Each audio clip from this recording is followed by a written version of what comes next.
Good morning, good evening, good afternoon to all of you. It's very special to welcome you here today on this very first Hockey ID World Forum. I know that you had once another one last year, but that was not a one in itself. This is really your own World Hockey Forum.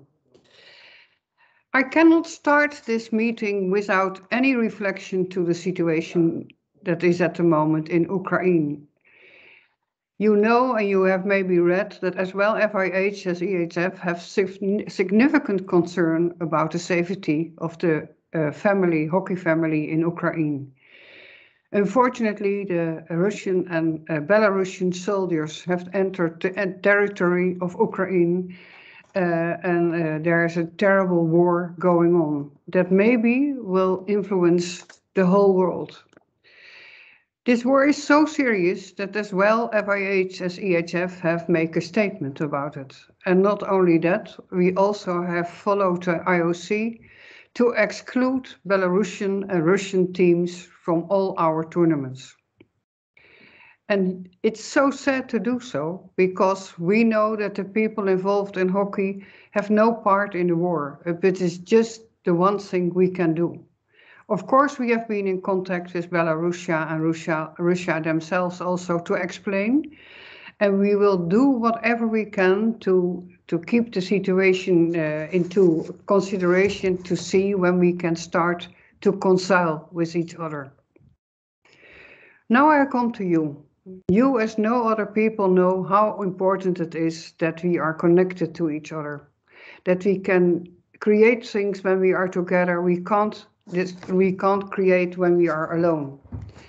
And I can hardly imagine that we are here now together, knowing that I think 10 years ago we started in EHF to develop the para hockey. And I know especially Norman is so proud that it is happening now, that all of you are here, all of you are interested to develop the HockeyID in your own country. And Natasha Brewers from the KNHB in Holland has been a big instrument for that. Thank you, Natasha, on behalf of all of us. Because what is happening? You are all busy in your own country to develop the sport. And you have seen it's not easy. You have to work very hard. You have to do everything to get people involved. But you will see also, you will notice that if people are in, they will never leave anymore. And I also want to compliment Silvina from Argentina and congratulate you with the video you have made. You even won a prize. And I think all of us seen this video are very emotional about what you have shown. That is the world of ID hockey. And that is so special. And I want to share with you another example. We had our tournament in Victory, Belgium 2 years ago. We were all standing on the pitch. All the players, umpires together with the arms around the shoulders. The umpires were from a very high level, the highest level possible in Europe. And they had no idea what experience they would get. And suddenly they were there on the pitch with the arms around everybody. And they start to understand this is ID hockey. This is the joy and the good thing that comes from connecting to each other. All the parents, all the friends around the line were so proud of us, and that emotion I will never forget. But of course, these beautiful words doesn't help to develop the sport itself. That's what you have to do, and the guidance of Norman and Natasha. It's not only about players on the pitch, but it is of course also about all people around who are involved, that they know how is it working. And it starts, of course, with the coaches. And I can tell you that last November, we had our first level 1 HockeyID coaching course in Ireland. 15 people were attending, and I'm sure that from all of you, also people will start to take part in coaching courses. But then we have to follow with umpires, with TOs, with TDs. They all have to understand how they have to manage an ID tournament. And that is very important for the players involved. And I'm sure today Norman will take care for you. All the subjects will be there. All of you will get the floor if they want to tell and share things. But especially what is important is that you enjoy being together. However, it's on the screen, of course. But that's the only thing that is possible at the moment. I wish you a fantastic meeting full of joy. And I hope that when you close the screen, you think, yes, that was a good moment. Good luck to all of you. And I give the word now to Norman for the next presentation. Thank you, Marijke. And I know you're going to have to leave us for important meetings before the end of our forum. So a big thank you for all the voice that you give to para hockey, HockeyID at board level for us. It's really important. So many, many thanks.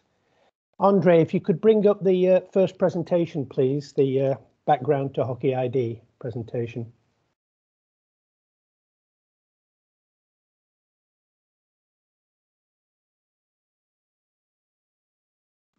I'm doing that now. Thank you.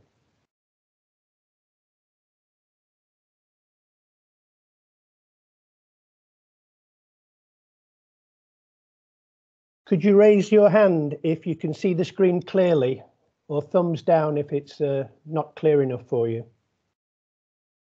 Lovely.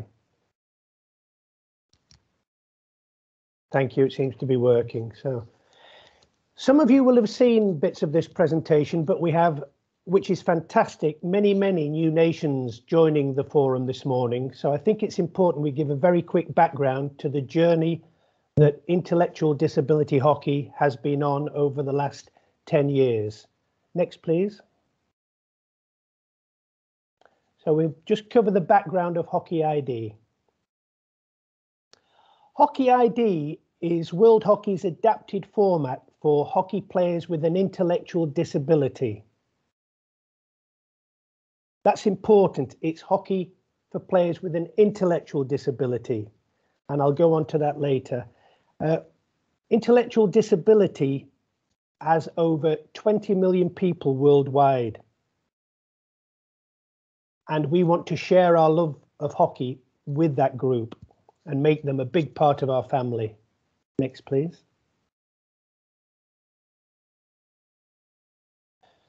So through Hockey for All, FIH is very keen to make sure that hockey is a fully inclusive sport, that we offer any athlete with intellectual disability a chance to be the best that they can be, to improve their health and well-being through socializing that our events and tournaments and festivals offer them.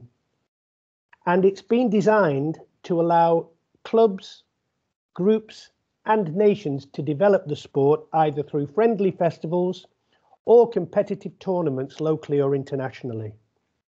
Next, please.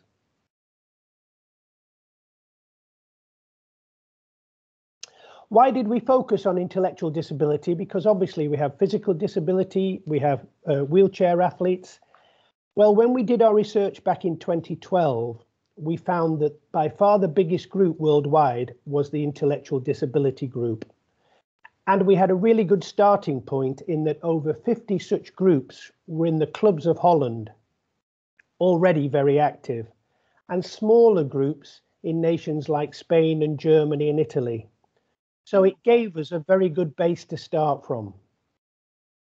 There are approximately 6 million intellectual disability athletes that participate in Special Olympics programs.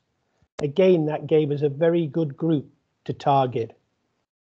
And since ID is the largest subgroup population, we felt that that was the one we ought to focus on and give them a good experience before we moved on to the other groups. So do something well rather than overstretch ourselves and do every group badly. Please. Who are our key partners? And I've had one or two emails which I think mean that we have to stress our key partners. Our first main key partner is Special Olympics International.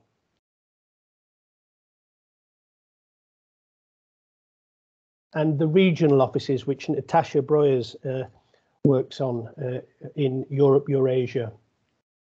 Special Olympics are a key partner because they offer opportunities for startup and the development of HockeyID globally. They can provide us with the players and support resources. They've some very good online coaching resources and volunteer resources. And we obviously can provide the coaches and the venues. So it's a good, strong partnership to have. Their focus is very much on the development of recreational and competitive opportunities for hockey at all levels, both locally, nationally and internationally. So in terms of our grassroots development, which is the phase we're in now with HockeyID, they are our most important partner. Next, please. Virtus is another partner, and Virtus, formerly INUS, we signed an MOU with 5 or 6 years ago. They're a key partner because they have close links with the International Paralympic Committee based in Bonn, and they do the eligibility and classification process on behalf of the IPC. But at the moment, their focus is very much on the elite side of sport. We're lucky that Virtus offer hockey demonstration status at both their global and their continental events. Demonstration status, which means our athletes only need national eligibility to take part, not international eligibility, which is far more robust, more long-winded and more expensive. Next, please. And as I say, Virtus are very closely linked with IPC, who deliver the Paralympic Games every 4 years and are based in Bonn. And we attend webinars, and hockey is a recognised sport, not a full status sport with the IPC. And we're quite a way off going to any Paralympic Games, hence how important it was, thanks to the networking that Natasha did, that we managed to get demonstration status at the Special Olympics World Games in Berlin next year. Next, please. One of our most, if not the most important partner are our continental federations, because we rely on you, we rely on them to deliver locally and to support their nations to basically focus on HockeyID, develop plans and deliver those plans for HockeyID over a 4 or 5 year term and beyond. So a very, very important partner and a very important link for all of you on the call this morning. Next, please. And if you need any support, here are your continental links. So please use them. You'll be getting copies of all the presentations, so no need to write anything down. And the next, please. National associations obviously are at the coalface, and FIH has approximately 140 members, National Association members worldwide. Currently in 2021, 21 of those associations delivered HockeyID. So you can see we've another 120 nations to go at. We really are at an embryonic stage. There's lots and lots of growth potential if we get this project right. And our target, because of COVID, etc., the pandemic, our target is to increase the numbers who deliver real programs, and I mean real programs, for our HockeyID athletes in 25 nations by the year 2025. Next, please. So that's it on the background. Are there any questions about anything relating to that? There's a hand up, I see. Yeah, Norman, this is Panda has his hand raised, so I'm going to make him a presenter so that he can ask his question. Yeah, just take it down. That's okay. It's been up from before. Okay. Are there any other questions that we spot, Andre? No, Norman, we're no more questions, so please proceed. Okay, so let's move on to the Special Olympics World Games, and I have a colleague online at the moment who's crucial to this project. Linda Sandkaulen from the German Hockey Board.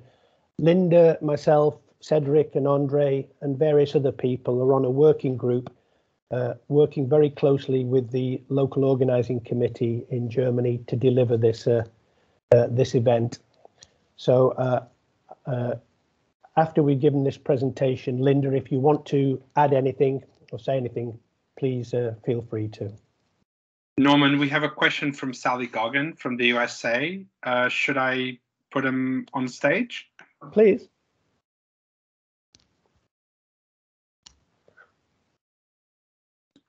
Sally, you're on stage.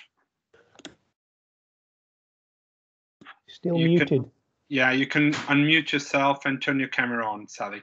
There, Andre and Norman, my hand was raised from your original comment as well. So sorry about that. You can take it down. Thank you. Okay. Just so you know, Linda is already now a presenter. So whenever you want to come on into the meeting, please do. So if we can go over to the Special Olympics World Games Berlin presentation, Andre. Okay.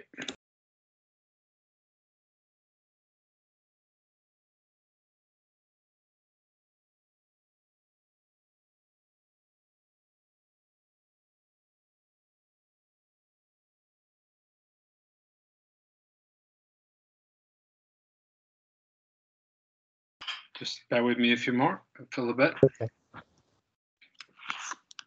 Lovely. I hope everybody can see that. 2 years ago, Natasha invited me to present to the Special Olympics Congress in Luxembourg. And I think out of the networking we did together there and with help from Koen van Putten in Asia Pacific, the Special Olympics sport director over there, we managed to excite the leaders of Special Olympics International to take hockey on as a demonstration sport in Berlin. It was beyond our wildest dreams, to be honest with you. So we're really thrilled to get this opportunity. So here's some background from the local organizing committee of the Berlin World Games. Next one, please. So we'll talk about who a Special Olympics are, what's the World Games, and hockey's contribution to the World Games. Next. And again. We're dealing with the world's largest sport organisation for people with intellectual and multiple disabilities, and they are officially recognised by the IOC. Their aim is to make social change through the power of sport, and they were formed in 1968 in Chicago by Eunice Kennedy Shriver, who we lost a few years ago, a fabulous worker for ID athletes over many, many years. Her family still head up Special Olympics International. 5.7 million athletes worldwide, over 200 nations, and they're responsible for over 130,000 events a year, using 1.2 million volunteers. So it's an extremely large organisation. Next.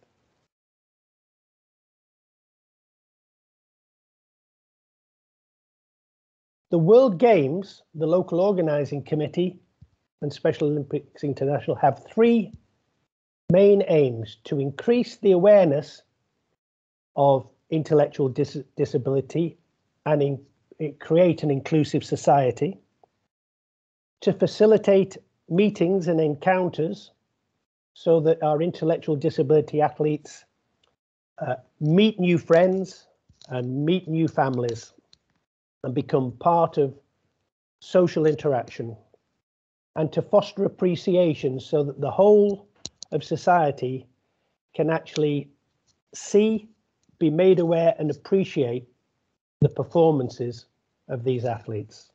Next, please. Some facts and figures about the Games.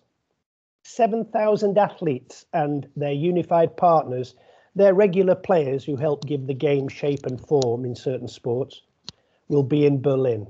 20,000 volunteers will be used, and there'll be 170 villages, towns across Germany who will be hosting groups as they arrive for the Special Olympics World Games. It's a 113 million euro event, not small. And when our athletes and their group and their teams arrive, they'll have 4 days in a host town, getting to know about German lifestyle and culture, food and drink, etc., along with their 3,000 coaches and leaders and supervisors. 26 full status sports will take place in Berlin and 2 demonstration sports. We're one of the demonstration sports alongside rowing. They estimate 300,000 spectators a day, and their focus is 100% on making sure the athlete experience is a perfect one. 9,000 family members will accompany our athletes, and there'll be programs for those family members to make them feel part of the show and welcome. And the actual tournament itself comprises a training day and then 9 days of divisioning and competition.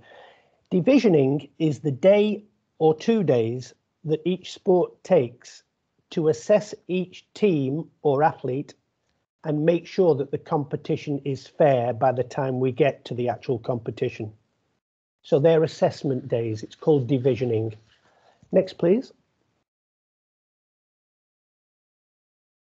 And there are the sports. You can see it very is much like an Olympic Games. And you'll see asterisk there and a little message only at the Special Olympics World Games. That's because this year in June, Special Olympics Berlin are staging a warm-up event, Berlin 2022, and 25 of the sports will be attending that, but artistic gymnastics, golf, hockey and rowing will not be at that warm-up event. Hence, we are using Special Olympics Netherlands Games as our warm-up event, which we'll come on to later. Next, please. We will be using the Olympia Park for our event, and you can see that all the sports are scattered right around Berlin, and golf in a village, just a town just outside Berlin. The opening ceremony is at the Brandenburg Tor, and it'll just be one fantastic experience for the groups. Next, please. Here are the timescales. So you need to make sure when you're preparing your athletes that the athletes can cope with being away from home for this length of time, because you'll be arriving round about the 9th of June, going into the host town program. So being billeted at, in a host time to learn about German lifestyle. Then you'll come into the athlete village, which is in the city centre, for the opening ceremony, the training and the divisioning and competition. The Rahmen program down at the bottom there are the side programs for families and guests and healthy living programs for the athlete, which we'll go on to later. And then the closing ceremony on Sunday the 25th. So 9th to the 25th of June, it's a long period for the athletes to be away from home. Next, please. These are the side events, I'll call them, the other programs, other than the actual competition. So it's the usual stuff of opening and closing ceremony, a cultural program, the festival, the Special Olympics Festival in big city centre venues, the torch run. There are then forums for the athletes, for the leaders, a global forum of inclusion, for youth leaders, and they do excellent work, as you can see bottom right, offering health checks for the athletes that participate in the World Games. A wonderful part of the World Games is that families are really made part of the show and welcome. So there are family forums and special seats in the arenas for families to actually enjoy the whole process. And Germany nationwide will be running school and club projects to build up the awareness of the World Games taking place. Next, please. Those are the various programs. And the main ones, I think, are the Leadership and Athlete Engagement Program and the Healthy Athletes Program, and obviously the Education Program. They're the main ones for us to focus on. And the next one. So hockey at the World Games. And again, we will be using the Olympic pitch, and several Champions Trophies were staged here in the past. And it's very, very close to the main centre of the multi-sports arena, the Olympic Stadium, as you can see, bottom left. Next. And this is quite important. Last year, Special Olympics International put out, we will share the presentation, Daniela, definitely. All the presentations will be shared. Last year, Special Olympics International sent out to its regions, and the regions sent out to its nations, a call for who wants to enter, a quota. And from that initial trawl last year, these are the entries that were received. We have 15 entries for hockey. 10 from Special Olympics Europe, Eurasia. They're listed there. They all replied saying they wanted to send teams to Berlin. 1 from Special Olympics Middle East, North Africa. 2 from Special Olympics Asia Pacific. And 2 from Special Olympics Latin America. So at the moment, those are the teams coming to Berlin, but things change. And it's important that you know that we've got until the end of May this year to show an interest and to make sure we've got reserve nations in case any of these nations fall away and cannot afford to come to Berlin or can't raise a squad correctly for Berlin. The team, 15 teams, are mixed teams. So players, squads of 10 players and 3 management, and 3 of the players must be a minority gender. So if your current programs are focused mainly on females, you need to find minimum 3 male players to join the group and come to Berlin. Likewise, if you're very male orientated in your programs at the moment, you need to find 3 female players. That stressed us with COVID, to be honest with you, because we've lost a year of actually achieving that mix. But that's our ideal scenario, that we offer gender mix at Berlin. The game format is 6v6 on a half pitch, 15 minutes each way. And each team will get 2 games a day, 1 morning, 1 afternoon. And you'll understand that they've got many, many programs that they can do when they're away from the actual hockey arena. In your management team, it's important that you have gender mix as well. Okay, and we formed a Special Olympics working group of myself, Linda, Cedric from FIH on the competition side, Ingo Kessner from Germany on the umpire management side, and another volunteer coordinator from Germany. Next, please. Oh, back one, please. Yeah, you should have received, or your National Special Olympics team should have received the sets of rules for HockeyID that will be used at the Special Olympics World Games. But we will be sending you those rules after this forum as well, so don't worry if you haven't received anything. Now, this is very important. The actions that we need from you now, and this is extremely important. Please link urgently with your National Special Olympics officers and agree a programme between now and June 2023 to prepare your players properly for Berlin. That's really important. Also important, after a call we had with Special Olympics GB, a nice comment from Natasha. If you don't know your Special Olympics officer, get in touch with Natasha or myself or both, and we'll direct you to who you should be talking to.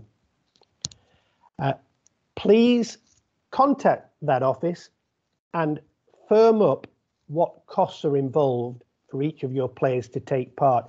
as this varies from nation to nation. We got a shock when we talked to GB Special Olympics 2 or 3 weeks ago, myself and GB Hockey, and it varies across Europe, so I'm sure it will vary across other continents. So you need to make sure what fundraising you need to do between now and June if you want to bring a squad to Berlin. Please confirm with them that your nation is entering and taking up their quota by the end of April this year, because Special Olympics and International are closing the entries in May this year. It'll be very hard to get entry after May this year. So there's quite a lot of work to do there in a couple of months, guys. And if you need any support, Natasha and myself are here for you. Next, please. Any questions?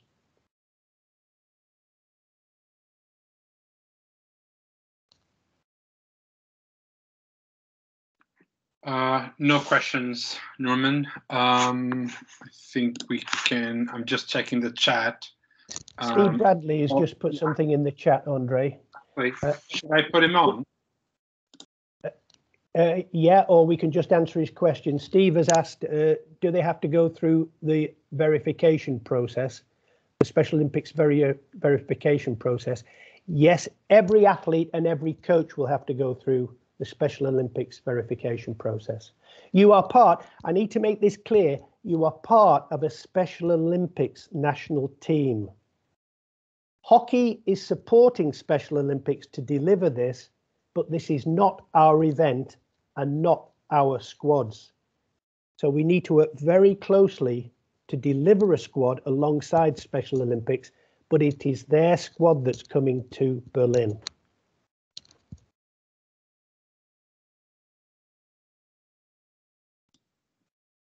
Steve, if you can let us know if this answers your question, just reply in the chat. It would be great. Thank you. Floyd, you say, is there still a slot open for Africa?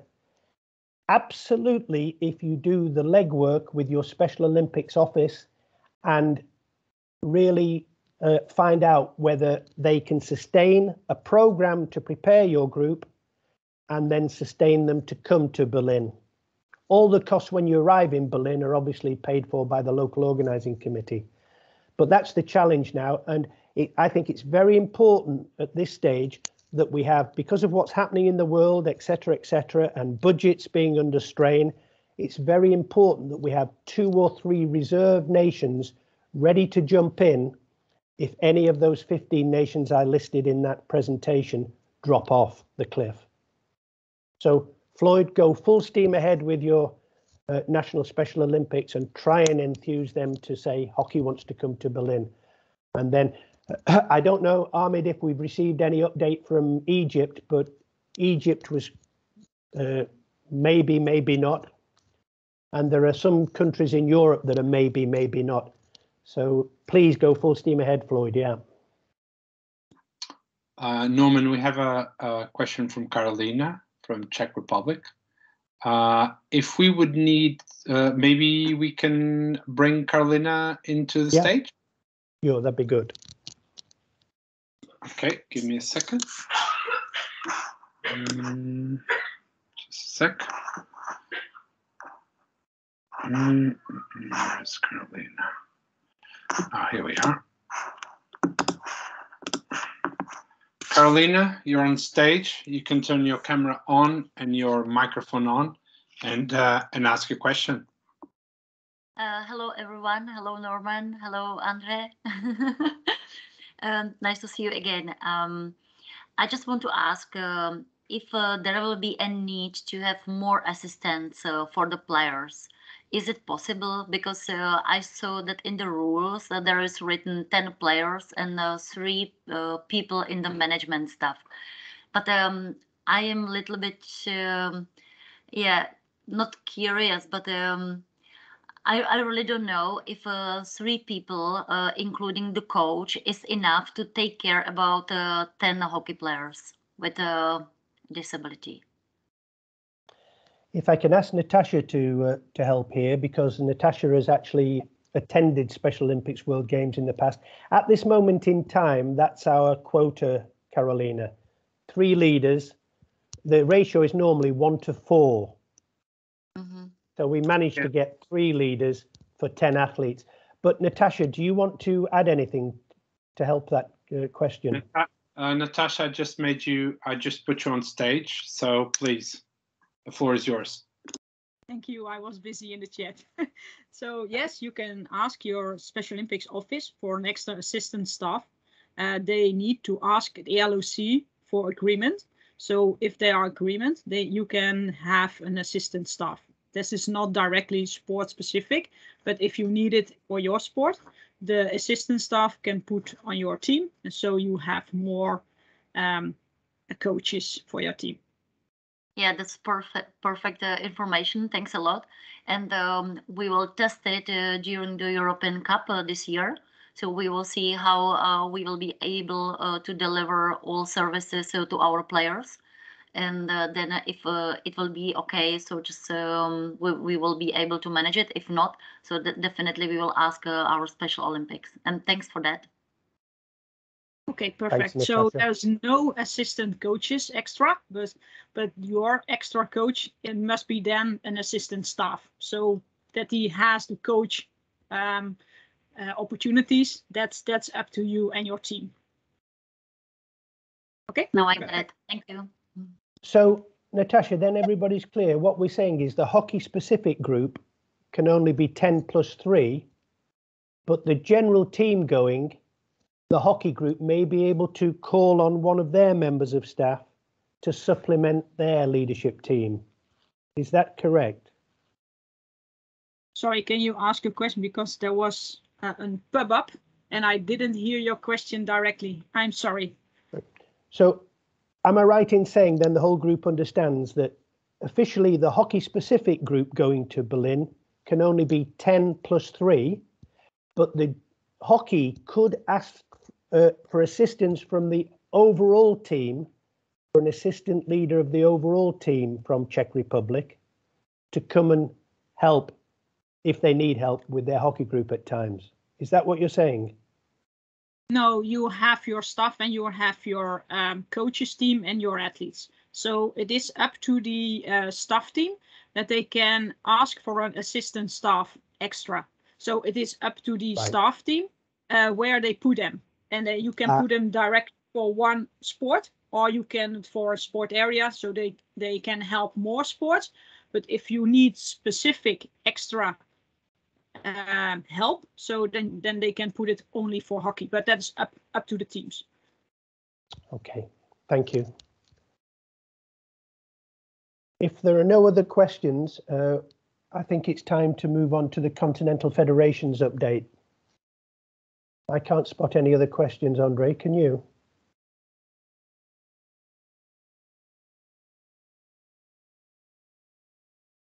You're muted, Andre. Sorry, I was. No questions so far. I just want to, if you allow me, I just want to make a quick announcement. I just posted in the chat a screenshot from something we literally found 1 minute ago, which is that if you're not fluent in English, you can translate the slides using Teams. Teams has a very nice slide translation feature, which you can use even as an attendee. I put the screenshot in the chat. You can see where it is and how you can use it, and you can even see that I've used Spanish translation. There are other languages, so if you struggle with that, literally just select the 3 dots, select translate slides, select the language, and Teams will do the rest for you. So just a quick announcement. Okay. Just one final thing about the Special Olympics World Games, and obviously family members may want to come over and support their athletes, and they have a fabulous program planned for the families. There'll be a family reception, a family forum, family day in the city centre, and cultural programs and trips. And I think I'm right in saying the families will receive free travel on the trams and subways in Berlin and discount to the various sightseeing venues around Berlin as well.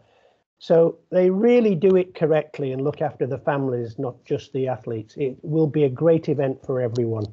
On the volunteer front, if you've had somebody who's worked with your athletes who can't make your squad, but would like to offer volunteer help, that's online now on Special Olympics World Games website.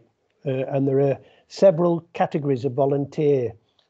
You know, a general volunteer, which is offering 5 days, a key volunteer, which offers 14 days working at the venue, and a full volunteer, a delegation assistant, which is 18 days.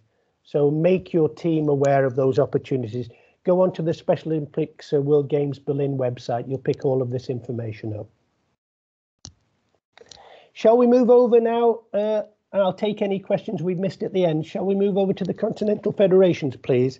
And to start with, could I thank the continental federations for what they're doing for ID hockey, and ask Africa to start the ball rolling, please. Welcome, Samantha Ngoma. If you could offer your message from Africa, from Zambia, I think. Go ahead.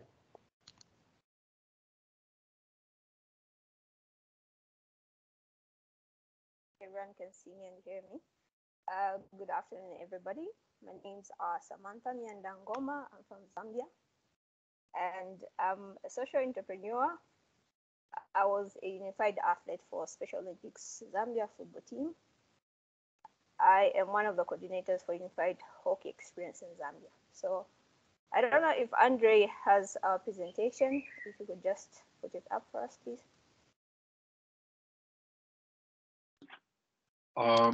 Just a second.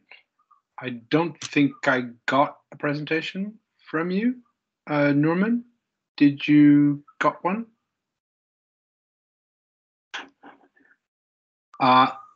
Samantha, if you have one, could you email it to the email that I'm going to put in the chat?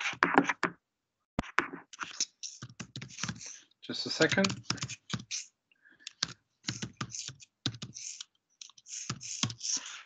Yeah, I just put the email in the chat. If you can email that, then I'll put it on.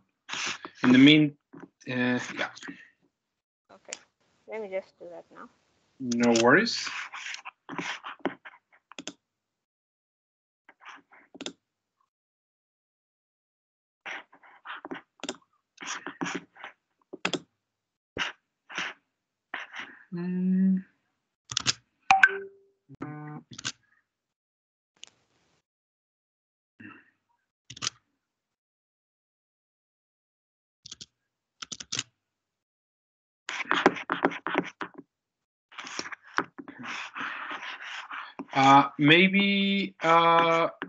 Maybe Norman, you muted. Yeah, if it's shall we skip to Asia? If wait a minute. I've sent it. I've got it. I'm gonna put him through. So if you just bear with me a few seconds, then I will put it through. Okay, it's almost there. Here, just bear with me a bit more. I will be on it very, very, very, very shortly. Here we are. I'm going to share my screen, and then sorry, a lot of things happening on my laptop. Did it just die? Interesting. Okay, sorry. Facing a few challenges right now. So if you can bear with me for a little longer, I'll be putting this on very, very, very, very shortly. Sorry for the technical bits, but I have, yeah, I'm just here we are. Okay. Okay. Okay. This is not what I want to.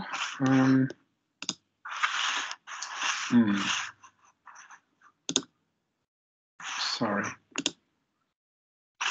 Not what I want to do there. Sorry, just bear with me. There we are. Can you all see the screen? Hi. Samantha, can you Yes, see the screen? Yes, I can. Thank you. Perfect. Sorry for the technical issue. No, it's okay. Thank you. Next slide, please. So what inspired us to start the Unified Hockey in Zambia was we looked at the inequalities people with ID, intellectual disabilities, face in our community, and were inspired to make a difference by providing athletes with ID an opportunity to learn hockey, love hockey, gain the passion to develop their skills, and make them feel a part of a community. Some of these inequalities people with ID face in our communities is the access to play the sports that they desire, because most of the sports that are implemented in our country do not have a program for people with intellectual disabilities. So that's what inspired us to start HockeyID. And we're using Nelson Mandela's words, or sports has the power to unite people in a way that little else does. We were driven to actually just implement this program. Next slide, please.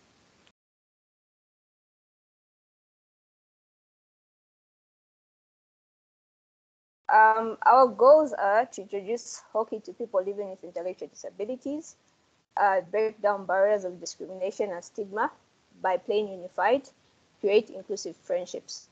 Some of the barriers and stigma that come with people with intellectual disabilities are usually myths in our communities that are dragged from way back. So we thought playing unified hockey will help break down these stigmas, and people without intellectual disabilities can treat athletes with ID properly in our communities. Next slide, please.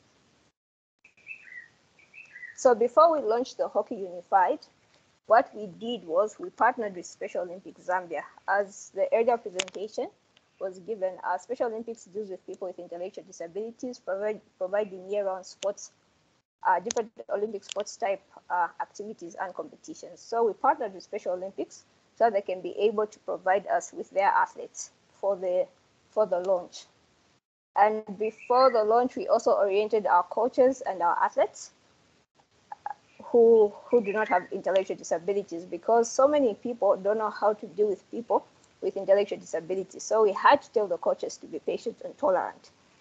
We emphasized to the coaches that they may have to repeat a drill even 5 times, because the athletes might actually get it on the 8th time, because their learning capabilities and the adaptation to a new sport especially is different from the ordinary athletes. So we had to emphasize on tolerance, and we also had to emphasize on the attitude, because I think one common mistake people make when they're training people with intellectual disabilities is they show a lot of sympathy and pity.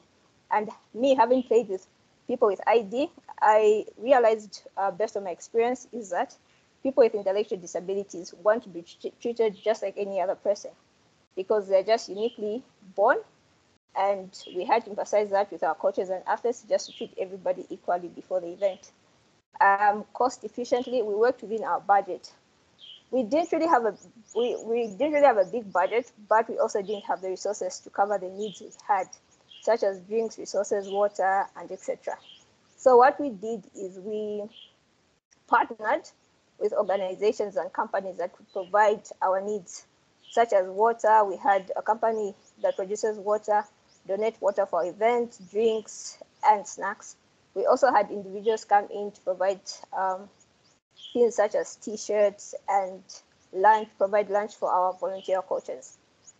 For the media, what we did is we partnered with celebrities, where we made small postcards for social media, where we promoted the event before the event, just to raise our awareness about unified hockey and have people come through for the event, and also have people with intellectual disabilities know that there's sports like hockey that they can actually just walk through and just join and learn about hockey. Next slide, please. Yes, so we launched the Unified Hockey Experience in September last year.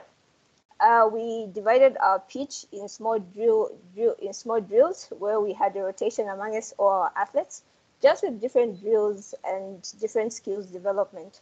From the Unified Hockey, we had our National Olympic Committee board members come through as well. They were led by Mr. Alfred Foloko, who's our president.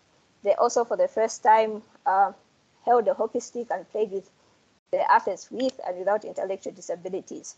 Amongst our guests were also celebrity and advocate Chama, popularly known as Pilato, who's a climate and democracy advocate in Zambia.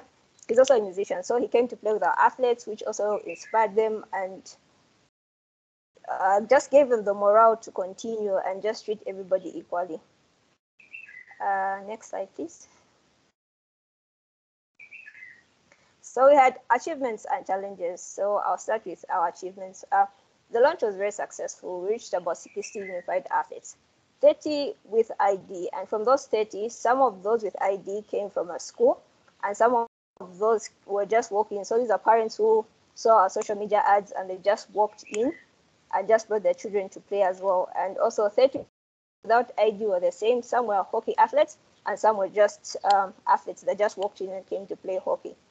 We had friendships. Friendships were created. The athletes without ID played for the first time with athletes with ID, and they realized the myths are wrong. They realized that they're just ordinary people just like us. They just have special needs and they're just uniquely formed. And we also had good media publicity. We had more than 5 media houses come through just to shoot and just to see what we're doing, and they published it on their media sites and etc. Some of our challenges, unfortunately, we had challenges such as equipment. So the Unified Hockey program doesn't have equipment of its own. So we had to borrow most of the equipment from the hockey clubs. They came through with the sticks and everything else we needed. We didn't have enough resources for transport and refreshments for our volunteer coaches, which was a bit of a challenge, but we still had volunteer coaches come through just to do it for free. Next slide, please. Yeah, so our way forward, we intend to provide weekly trainings once a week for our athletes with intellectual disabilities, because in the beginning, what we did was we selected athletes that were near the hockey field, so that even after the launch of the Unified Experience, they're able to walk through to the hockey pitch just to train and to develop their skills. And we also intend to reach more schools with athletes with ID, because we have over 15 in our province. We have over 15 schools with children with intellectual disabilities, and we're trying to reach all those. We're just looking for resources to be able to either ferry them from their schools to the hockey field for their trainings, or we send our coaches to their schools to provide the hockey trainings. And we also are looking at outsourcing for resources, equipment inclusive. We're trying to partner with the corporate world and other partners that can be able to help us run this program, because it's new. And maybe the greatest challenge is hockey is not very famous in our country and it's just getting there. So we're trying to reach out to as many corporate companies and partners so that we're able to have our program up and running by this month, March. And hopefully we'll get that partnership so that we can also participate in Berlin next year. Next slide, please. So I would like to say thank you for this opportunity you gave us to present what we went through or how we started our Unified Hockey. I don't know if there are any questions, but I'm done with my presentation. Samantha, good job. Absolutely excellent work, Zambia. And Floyd and Elvis and yourself, a really big congratulations for what you've achieved over a short period since you found out about HockeyID. We're making plans to get some equipment coming your way, so we hope that will help that stress point. But it's just wonderful to see a new nation joining our family. So well done. Thank you very much. Could we move on to Asia now? And if I'm rushing too much and there are some questions for Samantha, we can take them at the end of the continental presentations. So, Salam alaikum Fakanda, welcome to our family, and over to you to present on behalf of Pakistan and Asia.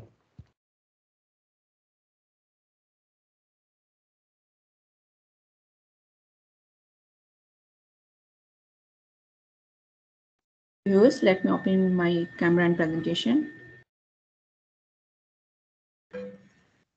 Hello, can you say again? Yeah, yeah. Can you hear me? Yes, we can. Yeah, let me open my presentation and camera. Okay.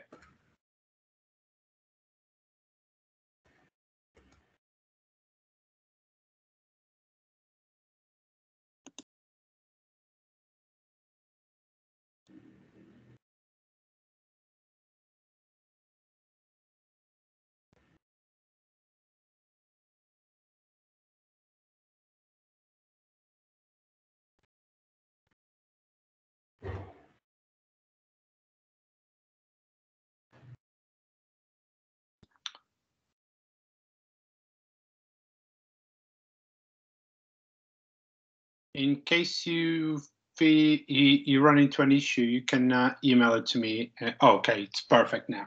Thank you. Sorry for. Yeah, that's okay. So, hello everyone. First of all, glad to know about the vision of FIH, Asian Hockey Federation, and the Special Olympics bodies about the development of HockeyID across the country, across the community.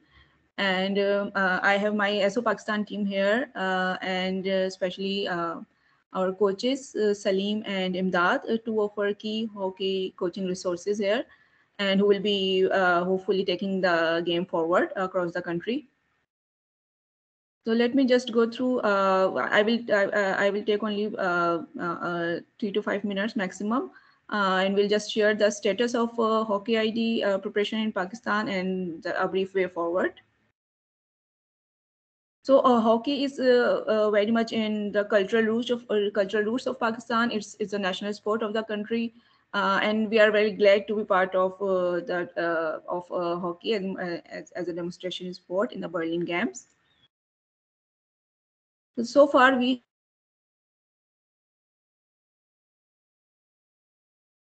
it's a great achievement done so far. As part of the agreement, a hockey federation and the related hockey associations in Pakistan will be supporting us in will be supporting us technically.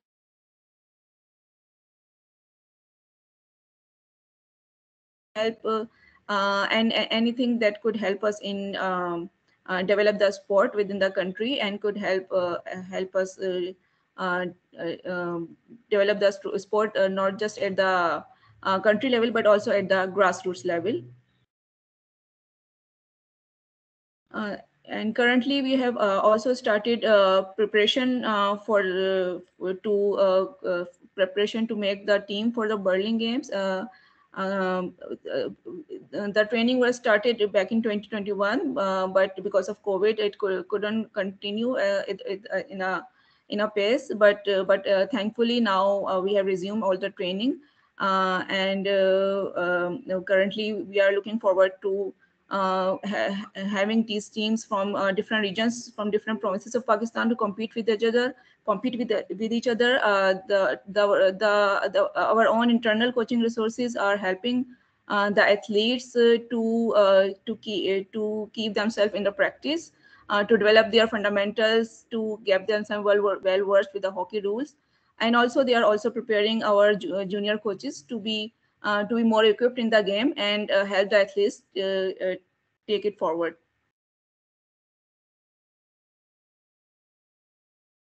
One important thing in our preparation for hockey and developing the sport in the country is leveraging sport partnership. We have recently developed sports partnerships with multiple sports federations, including sports bodies, sports complexes, and private sports bodies, and private sports associations and sports venues. So this has helped us in providing flexibility in the options of venues, so we can spread out our training in multiple locations instead of concentrating at one. And we are leveraging these partnerships to help hockey grow as a sport, just like we have done this with other sports. And we are definitely looking forward to growing this partnership further in future, and with more sports bodies as well, including hockey specific bodies.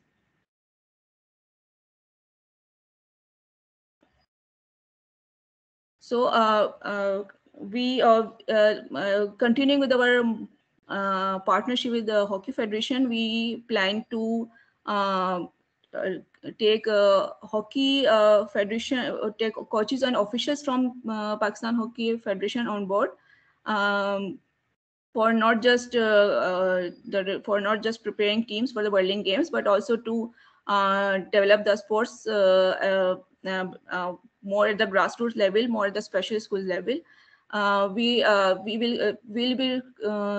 soon be organizing a local hockey competitions to shortlist athletes for the Berlin Games, and we will be looking forward to the help of Pakistan Hockey Federation, both technical help and help in developing the sport further.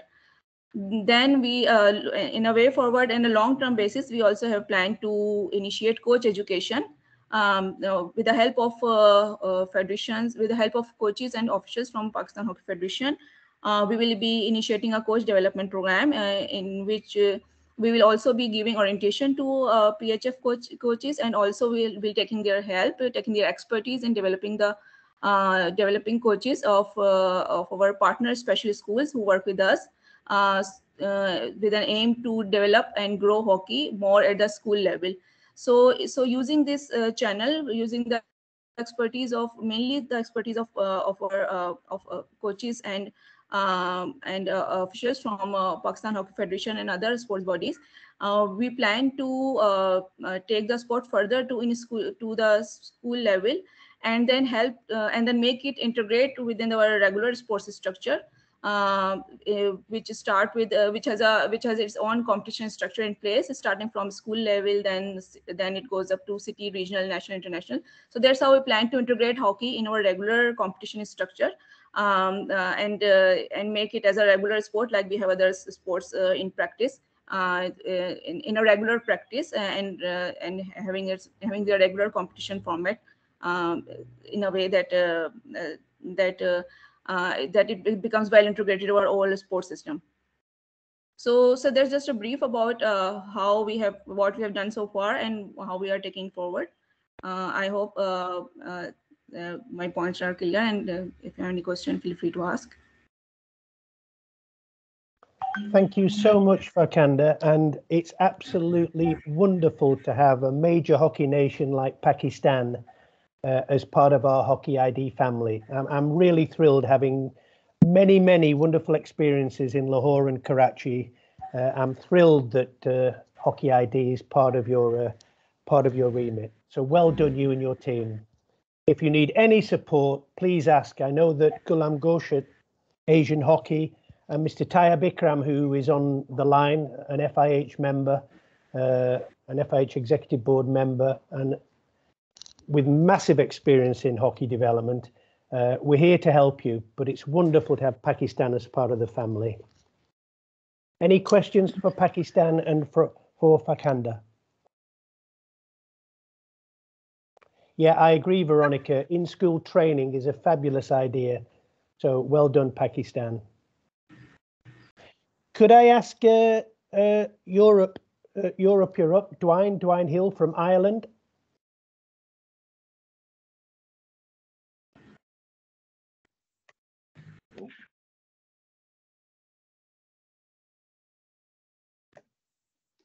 Sorry, I'm not having my camera on. My Wi-Fi is not brilliant today where I am, so apologies. I am here, and it's great to be here representing Hockey Ireland. Next slide, please, there, Andre. So a little bit of background. We still call it para hockey, but in Ireland, we refer to HockeyID as hockey for all. Basically, we have an ethos within Hockey Ireland that anybody with a disability can actually come and play hockey. Next slide, please. So, like I said, what's Hockey for All? Hockey for All is an adapted format of hockey for players with disabilities. Hockey for All will provide the opportunity for people in Ireland with a disability to share the love for hockey. And that's what it's about. It's about kids, young adults, older adults actually in Ireland now, being given the chance to play hockey at whatever level that they feel comfortable with. Next slide, please. So we all know hockey is an inclusive sport. Hockey Ireland's vision is to offer any athlete with a disability the chance to play our sport, have fun and improve their health and well-being. And we find this a lot with working with kids with intellectual disabilities. There's not a lot of team sports available for them in Ireland. And this is a really, really good way of them improving their social life, making new friends. And we also look at the health and well-being of these athletes as well. The Hockey for All has been designed to allow clubs and other groups, like Pakistan. We work a lot with schools as well. We've actually got a project running with 8 special schools at the moment, and we actually link them into the clubs as well. So we build up a partnership with schools and clubs, so you know that they can play hockey, not just in the school, but actually in a club setting. And we said there as well, it's for everybody. They can play in friendly festivals, competitive tournaments, locally or internationally. Next slide, please. So how did we start off? Next slide. It was a long journey, folks. In 2008, we got a working group together. Hockey Ireland decided, you know, we were going to set up this Hockey for All program. It took us to 2012 to actually get the first pilot program up and running. There was concerns from clubs, you know, how it was going to work and things like that. Clubs weren't sure if they wanted to buy into it. Coaches weren't sure on what they had to do. And as a working group, we worked with other sporting NGBs in Ireland to see how they'd done their programs. And we got all the resources for the first pilot program. We put all the coaches through training. We supported the club with adapted equipment. And it really, really went off well. If you do the next slide, please, Andre.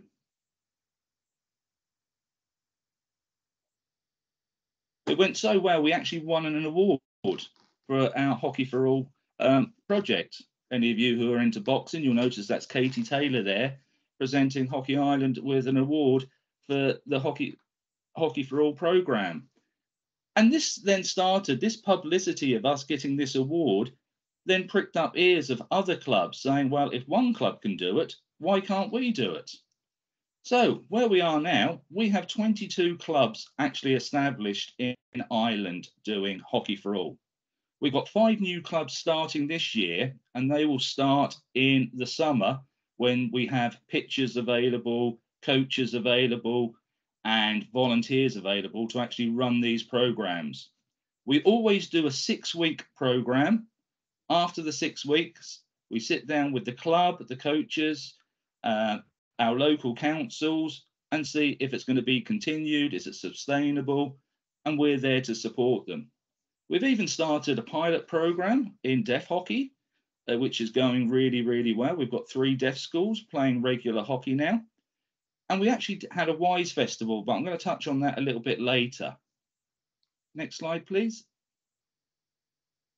Where are we going? We are very lucky that we have a very, very good Minister of Sport. And we actually met with the CEO of Sport Ireland yesterday.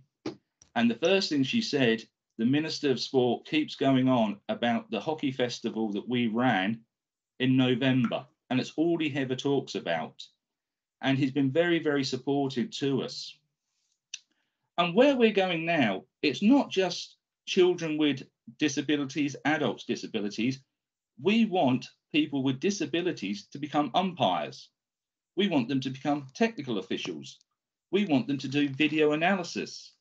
And we're also creating a player pathway this year, which will, so a young person coming into the Hockey for All program has a pathway of starting off at a club level all the way through to representative hockey. So that's another big step that Hockey Ireland are making, that we're actually going to have a player pathway in line with all our other pathways that we have in hockey. And I think it's great, you know, that we are looking at training up umpires and officials because they can do a job. Somebody may not want to pick up a stick. They may want to do the video analysis for a game. So we're actually growing our sport, looking outside of actually players actually playing on the pitch to these other areas. Next slide, please. We have done some great achievements, and I'm really proud of the Hockey Ireland team. We were awarded this year the Sport Ireland Bronze Award for inclusivity. And this was an award that we had to go in front of a panel. We had people from Disability Sport Wales on the programme, and they looked at all of our policies and procedures, how our board in Hockey Ireland was inclusive, that they'd all done inclusivity training. And we've got the Erasmus projects. The Erasmus projects is absolutely great for HockeyID. And if anybody wants any help or advice on Erasmus, please, you know, give me a call. And we actually, like I said, the Wise Festival. This was a festival that we ran at the end of October. It was a fantastic tournament. We got more social media hits on our Facebook, Instagram, Twitter than any other activity that we had run that year. It actually surpassed our women qualifying for major tournaments. And it was great that the results that we got, the feedback we got from the parents and everybody that was involved. One thing I will say, and I want to, what Norman said earlier about Special Olympics, we have started our engagement, Hockey Ireland, with Special Olympics Ireland. And it is very important, folks, anybody that is doing it is to start early, because we didn't factor in some of the rules that Special Olympics has that we didn't know about. So I can't hark on about what Norman said there. Look, that's a brief overview of what we're doing. You can just stop sharing there, Andre. We've come a long way since 2008. It has been a lot of hard work. We've had some great support from the FIH, the EHF, from our local councillors and politicians. Like I say, we're trying to go to the next level by introducing the umpiring aspect, the technical officials, but we're still growing our clubs. We're still getting more clubs coming on board every year because people are actually seeing the benefits of the programme. So I'm willing to take any questions. Thank you, Dwayne. And such an important message that we treat our athletes as all-round athletes. Some will make really good players. Some will develop into really good umpires. Some will develop into really good table officials. So it's very important that we, just like we do with our regular athletes, spot the best pathway for our HockeyID athletes and allow them to be the best that they can be. I'd like to formally thank Hockey Ireland for hosting the first Level 1 coach training seminar last November as part of the Wise Festival. It was a great learning experience for us all, and you'll see the results of that this year coming. Can I move on now to Jill in Oceania, please? Because obviously I'm conscious of time, and then we'll take any questions for these presenters at the end. Jill, you're up. Let me see, because I don't see Jill here.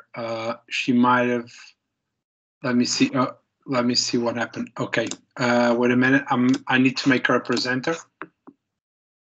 Jill, you're now on stage. If you can turn your camera on and your microphone on so that we can hear you.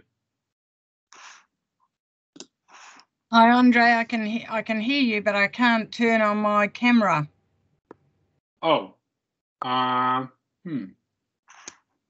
not sure what's happening here because yeah, as far as I can see, you're in, yeah, don't know exactly what's happening.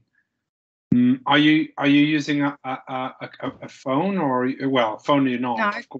No, no, on my computer I did have the camera before, but at the moment it's not allowing me to. Can you try again? Jill, while you're trying to resolve those problems with Andre, shall we move to Panam and Veronica? Yes, certainly. Yeah, if it helps you a bit of time. Veronica, could you please take the floor and on behalf of Panam give your presentation? Thank you. Certainly. Thank you. Can everybody see our screen? Yeah, beautiful. Wonderful.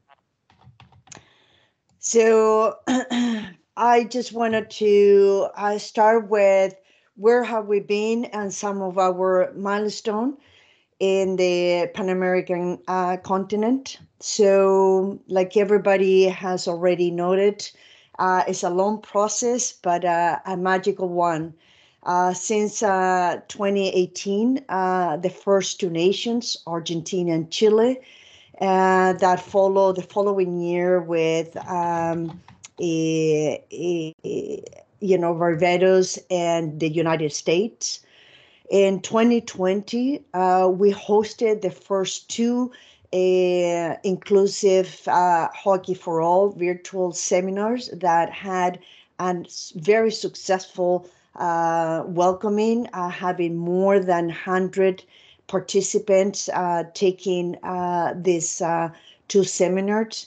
They were conducted in English and Spanish, inviting practitioners, coaches, active members of the community. And the idea was to share successful stories, share the tools, and ignite a little bit of a momentum that since then has created.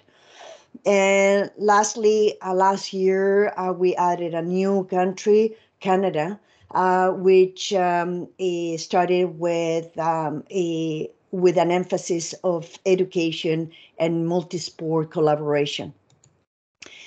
And so I would like to start a little bit a snapshot of the active nations. So, and then we're going to move a little bit our targets, how we see ourselves moving forward. So first of all, Argentina, and we already have seen and been inspired by the great program that Silvina and her Las Leonas and currently Los Leones program has ignited a really relevant impact in a national-wide development. Argentina now has a number of different areas in the country, number of clubs that already have adopted an inclusive program in their repertoire. Chile is now introduced the Hokkien, and later we're going to hear a little bit Daniela Caran. But this inclusive training and events are being hosted in, especially showcasing in major events that Chile has hosted the last few years.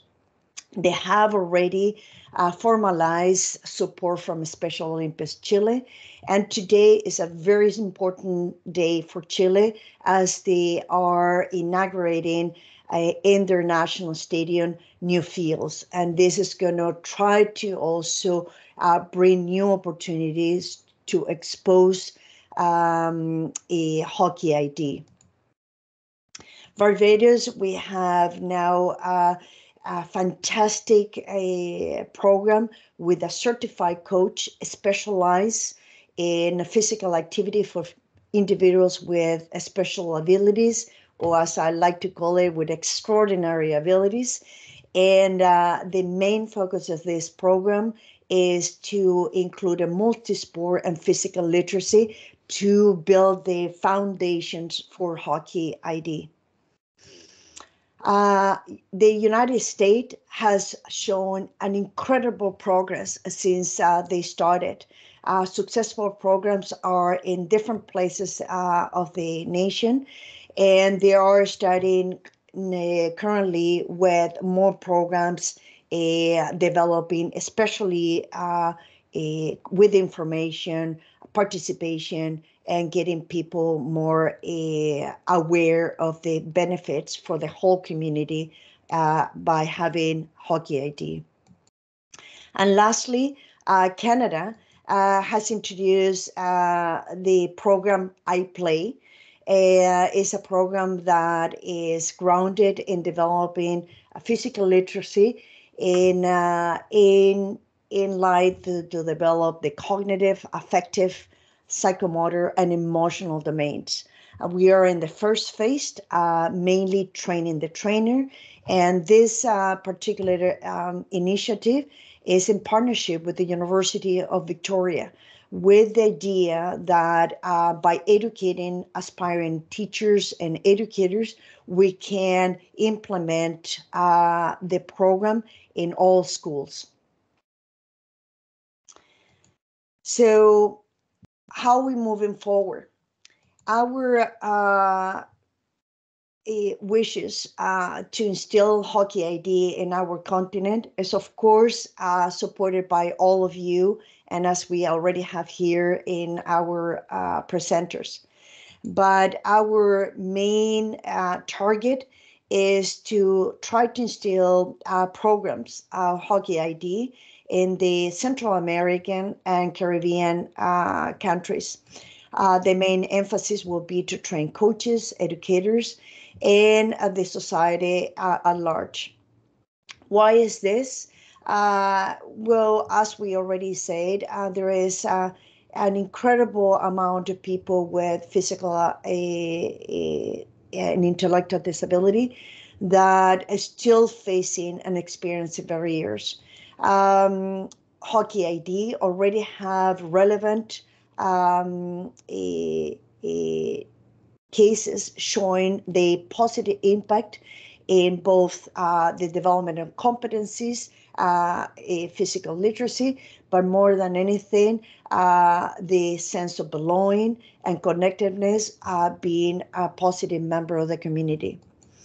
Unfortunately, it is a reality that Central American and the Caribbean area is the region that has been impacted mostly or hard, if you will, if we can carefully say this, by a global pandemic and unfortunately with so many natural disasters. So we wanted to extend our hand specifically in this area. And of course, like everybody has said, just to leverage this, the attractiveness of and the magic that HockeyID can produce for a positive social change. Now, how do we want to do this? Of course, leveraging what has been done by all the other countries and associations before us, adopting a participant-centered and context-specific approach to really implement a program that benefits them, that is for them, by them. The main target would be to train those that will educate. So the more we educate those that can inspire others to follow. Of course, experiential learning is something that we hold to be something very, very important, not only for the enhanced learning, but the connectedness that this provokes. Due to our lessons learned these 2 years and welcoming approach of the online learning, I think it is a time to do more blended model, integrating both the in-person and the virtual training. And this we anticipate that will help us manage both the demands of traveling or in maximizing the information from different people and minimizing the cost. And of course, the emphasis is developing a curriculum that is practical, is feasible, and something that it can be alive, so it can develop depending on the needs. Now, so some of the activities that we hope to do is in 4 areas. So creating resource and outreach. This is with digital training manuals and online platform, creating a support network, and this is like what we are trying to live ourselves with webinars and interacting and connecting people with knowledge rich to be willing to share. Education and development is of course at the front, and this is very important to learn how to work with people, not just delivering, but really understanding what is needed and how we actually empower each community to blossom with these HockeyID programs. Developing opportunities for games and festival. As we just heard from the Ireland Dwayne's presentation, it is here when we showcase and we ignite that passion. People become so, and I'm sure that I don't have to tell everybody, but it's here where we really experience the magic of true love for the game, and where barriers are no longer existing, and where possibility ignite this creative thinking to say yes we can, and how much more we can do. And of course a full program of assessment, so continue addressing this, how this program is impacted the community, those individuals, and the families that these people is part of. So the main challenges that we see, nothing I think different to many people, is for us in the Pan American continent is the magnitude.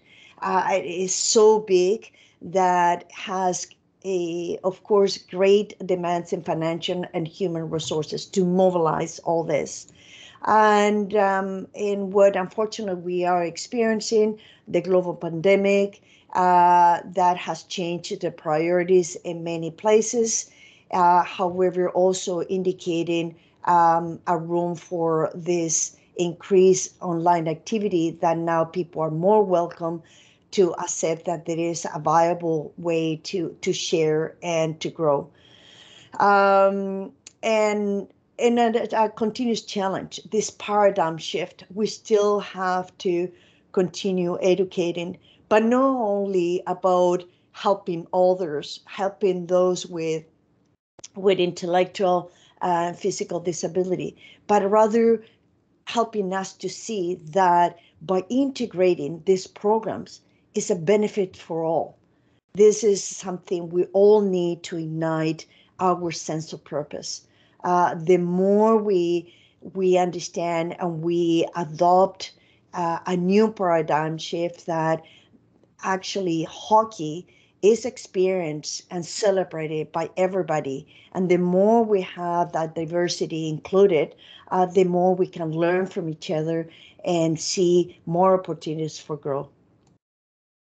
Now, lastly, what support we need, more expanding from all these amazing initiatives of education and forums like this, is perhaps formalize HockeyID in the development project in the MOU between the FIH and the CF.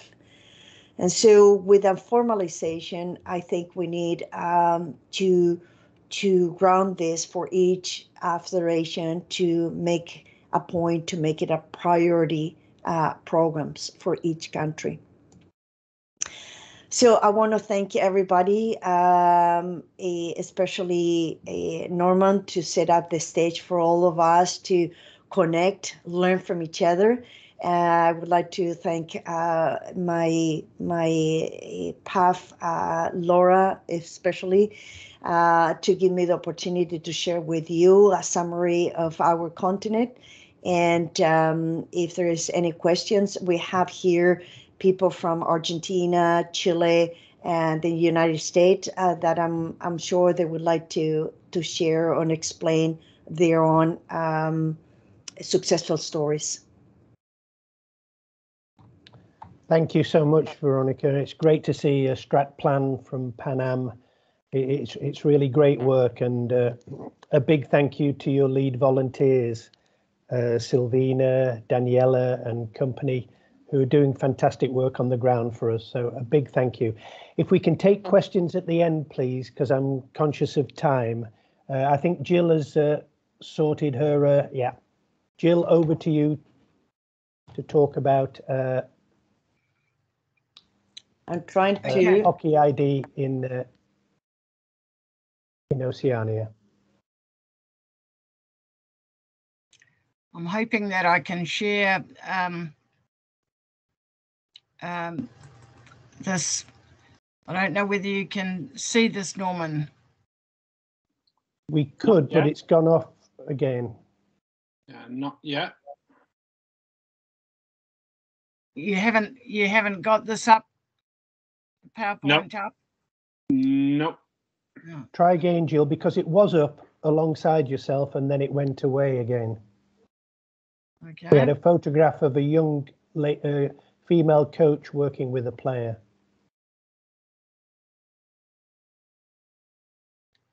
Right.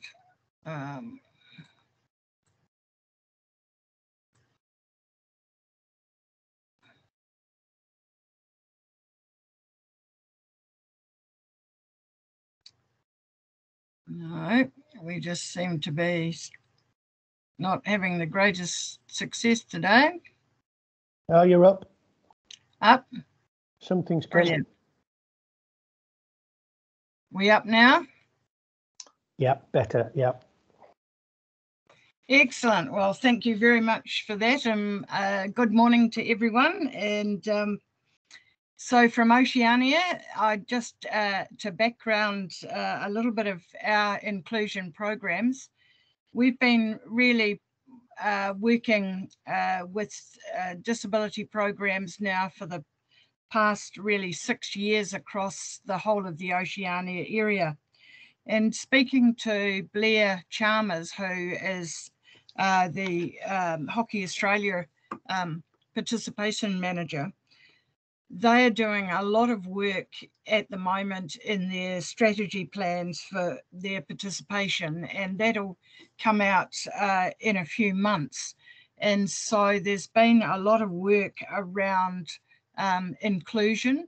And what Blair is saying is that most associations within Australia have strong inclusion policies, and so it is about hockey for all. And so that has always been a strong platform that they've worked on. But across Australia now, there are really states that have really embraced developing new programs, and that's particularly in Victoria, Western Australia, Northern Queensland, and New South Wales has just started a program. There's been really good collaboration between Australia and New Zealand in supporting the Pacific Islands, and this has really been to the forefront over the last 6 months. New Zealand has a strong program called Hockey Without Limits is what their national program is called, And there are now 7 associations that have taken up this program. And most of these associations it's a school-based program, and it is really taking off and includes festivals, it includes skills and small games. And it is usually organised during school time, where transport then and aids are readily available, and that is a program that's working exceptionally well.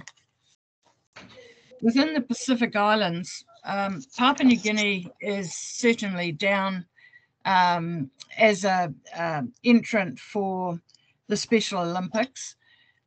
We have some issues with Papua New Guinea in that they have been severely impacted by COVID and have been locked down for most of the year. However, they have just been given the okay to restart this week. So we will endeavour to really try and make some real progress there.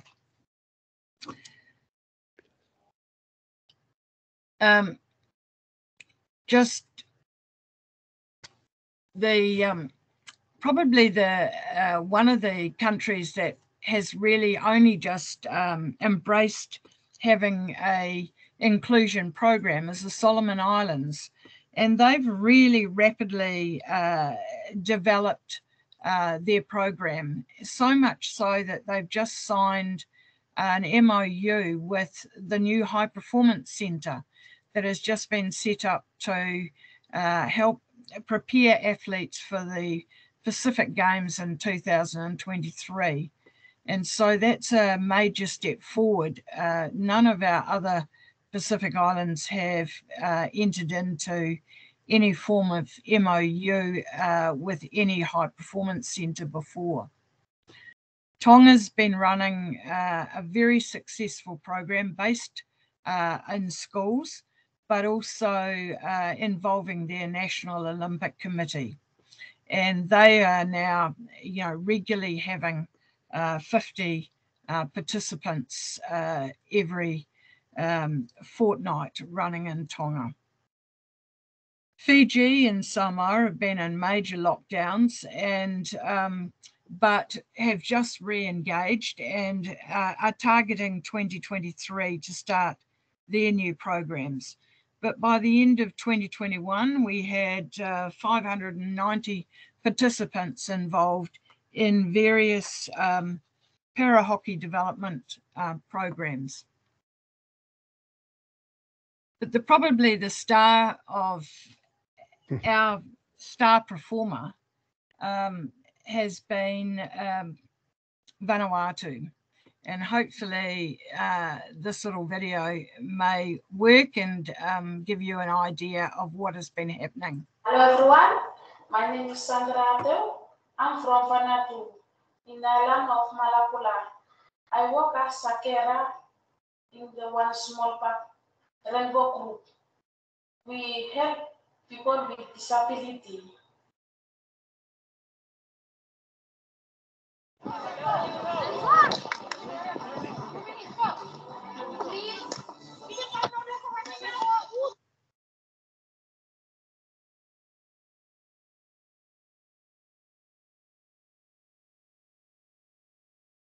They come to our center each day.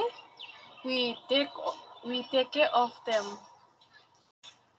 They always take part in some sport activity.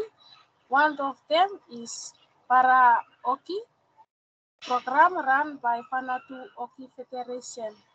They really enjoy it and have fun.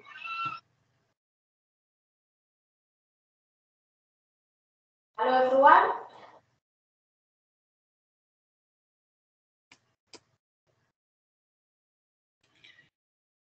So this is that was the Vanuatu program, and they have been sort of, as I say, our star performers. They're part of our Hook In for Health, which is a sport for development program. which is led by Oceania Hockey Federation, but is partly funded by the Australian government. And one of the key outcomes of our Hookin for Health is to provide opportunities for those with a disability. Using hockey as the platform for physical activity, but the real focus is on improving health and nutrition, as well as providing social interaction. Originally, the participants came in weekly, and they just started with 6 participants. But now it's moved to daily activity, and we're getting between 15 and 20 individuals coming in per day. Our Hookin for Health staff have undergone training over the last 3 months, but we've also had expertise from our partners who are on the ground supporting beside them. And that's Australian Family Planning, who are providing support in sexual health and also other health matters. Flinders University are supporting the program with nutrition advice, and One Small Bag is where the activities are being performed at, and that was where the video was filmed. And that is the centre where all of the hockey in Vanuatu takes place. But it's an amazing facility, and it is easy access. And because of the 3/4 pitch, it makes it a very safe environment and easy for those, everyone to take part. But the real opportunities, have been for the participants is that they have an opportunity to gain 3 health checks for every participant. They're having a free lunch funded for each of the participants, and this is providing both nutritional support but also the social engagement. The transport costs are covered, and that's stopping the barriers to participation. And the new step for Vanuatu, and I take on board what Norman has said, is that there has been an opportunity over the last quarter of last year to involve those from our disability program into learning how to be technical officials. And 3 of the participants took part in all of the Vanuatu leagues doing the timing and managing the scoreboard. And so that was a superb initiative. And our whole aim with this disability program, but also with our Hookin for Health, is that we want all of our participants to live well, to learn well, and to lead well. And the partnerships that have resulted have really provided us with the expertise. They've helped our staff so that there is help at hand, and it's really made an impact. And we hope that this model that we've been using in both Vanuatu and Papua New Guinea, that we can also translate that into this year into Tonga and to the Solomon Islands. And I just wish to conclude by again thanking Norman for his tremendous support of everyone around the globe, but particularly Norman is always connected with us here in Oceania. So thank you. Jill, it's a pleasure, and what great work you're doing. And it's a really good example where hockey can benefit from funding outside sport, the health budgets, Hookin to Health. So Hookin for Health program. In Europe, led by the Czech Republic, we've just managed to gain 400,000 euros for a Love is All We Need program, all about social cohesion through HockeyID. So think out of the box if you're looking to find funding for your programs. It doesn't have to be sport only funding, because this is healthy lifestyles we're talking about. Before I go on to the training your volunteers and workforce opportunities, are there any questions for any of the Continental Federation presenters at this stage?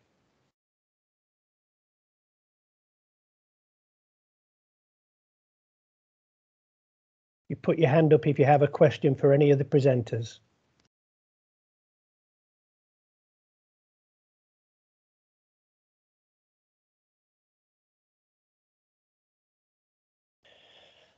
See a message in the chat, competitive sport. Does any country have a federation league? We want to share that with Catalonia, Spain. We have since 2017. Yep, I think that may have come from Jordi.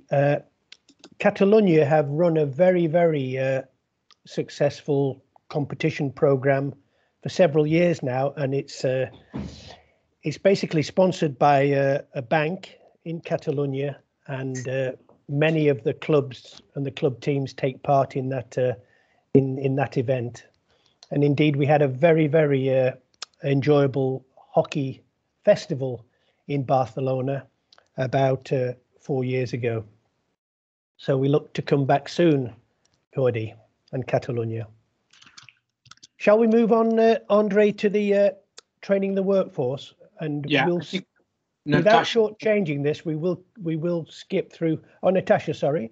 Yeah, I think Natasha has a question here, and she had a raised hand. She just wrote, as someone of you problems in the cooperation with a Special Olympic program.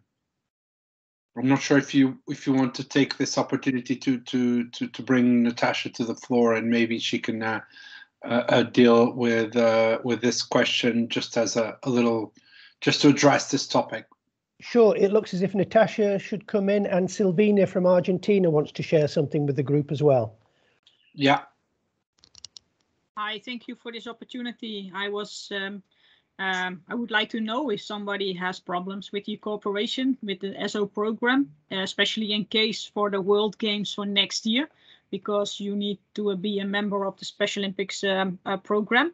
So if this happened, please let me know, and then we can see how we can help you or the Special Olympics program. That's it. Thank you. Thanks ever so much, Natasha. And thanks for all you do, being the link with Special Olympics for us. We wouldn't be in the World Games without your networking, believe me. So big thank you. Silvina, would you like to come in and share some thoughts? You sent a message. Could we give Silvina the floor? I'm going to give Silvina the floor, okay? Just bear with me a second. Here we are. Silvina,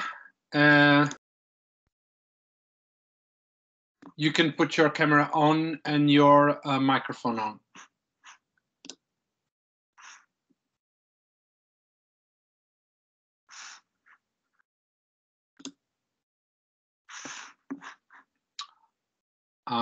Silvina is still muted, and she doesn't have her camera on, but she's one of the presenters. So maybe we let Silvina work on her technical things, and then we bring her in at the end.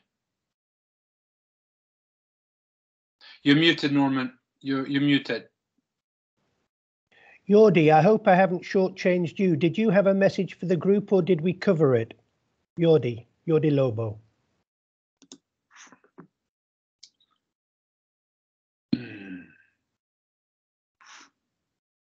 All okay, he says. All okay. Okay, lovely.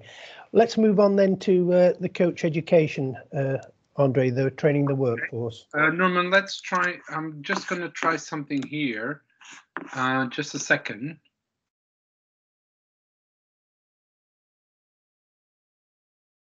So, do you see by any chance some arrows at the bottom left of the slides? Yes. Can you try to press them on? So Yeah, to see sure. if you can control the Sure. presentation. Yeah, it's working. Wonderful. Okay. So like all the presenters have said, you need to train the workforce if we're going to grow HockeyID. And in the initial phases, coaches are the most important asset because the coaches make the sessions fun and encourage the groups to grow. So your coach training is very, very important. In 2021, in November, we went to Ireland and FIH piloted its first HockeyID Coach Level 1 award. 15 coaches attended and 13 qualified during that seminar. That coach seminar is now available for all continental federations and national federations to make use of. We're just tweaking a few bits, but by the end of this month, you'll all be able to make use of that resource. The award is 20 hours of learning and sharing, online, practical, and classroom. So there are 4 hours online home learning, the background of HockeyID in more detail than what I showed the forum today, the rules of HockeyID, then our partnership with Special Olympics International encourages us to do their intellectual disability module, an online course, and their assistant coach module. They all form part of the Level 1 FIH award for HockeyID. And then the classroom learning, and this is a very, very crucial part, it's working through scenarios in small groups so that the coaches get to hear from each other what challenges they come up against working with the groups and how to manage those challenges and how to make sure that the coaching is fun and relevant to the group that they're working with. So the delegates will be given pre-course scenarios that they work up and bring to day one of the course, but during the course they also are given more scenarios to work through. And we found that a very valuable part of the Dublin seminar. We then, most importantly, get on the pitch with the ID players and deliver sessions. And during those sessions, the educators are assessing the delegates, the coach delegates, and offering them advice in terms of their future development as a HockeyID coach. So it's a 20-hour course in total for the coaches. As we've said, we also, alongside the coaches, need to train the officials, the table officials and the umpires. And those resources will be finalised by Q3 and 4 of 2022. Umpiring HockeyID and officiating HockeyID. There'll be online resources available for those two elements of our game. Umpire managers and TDs, all sort of training. The actions we need now from the teams and the nations wanting to come to Berlin is we want to ensure that any coach leading your squads in Berlin has achieved the FIH HockeyID Level 1 award, and also any extra Special Olympics modules that Special Olympics need them to complete before attending Berlin. And there's lots of induction done by the Special Olympics teams to make sure their coaches and management teams are made aware of everything that's going to happen in Berlin and the challenges that they may face. So please ensure that your coach management team complete the Special Olympics International online models needed for Berlin 2023.